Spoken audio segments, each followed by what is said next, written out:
વડોદરામાં 288 વર્ષથી ઉજવાતા નરસિંહજી મહારાજના ઐતિહાસિક અને અલૌકિક વરઘોડા અને લગ્ન ઉત્સવની તડામાર તૈયારીઓ શરૂ થઈ ગઈ છે।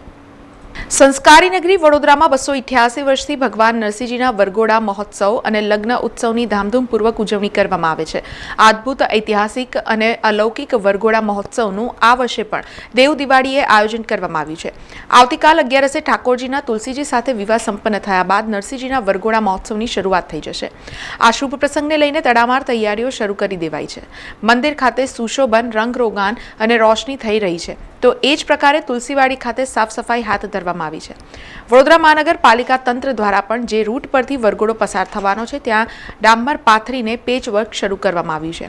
એકાદશીએ લગ્નોત્સવ બાદ તુલસીવાડી ખાતે કંકોત્રીની વિધિ કરાશે। સાથે સાથે મંડળીઓ દ્વારા સલામી, લગ્ન ઉત્સવના દિવસે વહેલી સવારે ભગવાનને સ્પર્શ કરી ચાંદલાની વિધિ અને બપોર બાદ ભગવાન નરસિંહજી અને નાના નરસિંહજીને સુતપાલમાં પધરાવી નરસિંહજી મંદિર, નરસિંહજી પોળ ખાતેથી વરઘોડો પ્રસ્થાન થશે। જે વરઘોડો MG રોડ થઈને માંડવી, ચાંપાનેર, ફતેપુરા થઈ તુલસીવાડી ખાતે પહોંચશે, જ્યાં ભગવાનના તુલસીજી સાથે વિવાહ સંપન્ન થશે અને વહેલી સવારે ભગવાન પુનઃ નીચ મંદિરે પધારશે। ઐતિહાસિક, અદ્ભુત અને અલૌકિક વરઘોડા મહોત્સવ અને લગ્નોત્સવમાં જોડાવા અને ભગવાનના દર્શન કરવા નાના નરસિંહજી મંદિરના મહંત પરિવારના ઋત્વિક દવેએ શ્રદ્ધાળુઓને નિમંત્રણ પાઠવ્યું છે। એકાદશીના દિવસે સાંજે 7 વાગ્યાના અહીંયા આગળ નાના નરસિંહજી મંદિર ખાતે અને નરસિંહજી મંદિર ખાતે તુલસી વિવાહ સંપન્ન થશે અને ત્યારબાદ 14ના દિવસે રાત્રે મંડળીઓ અહીંયા આગળ પધારશે અને ઠાકોરજીને તેમની સલામી આપશે।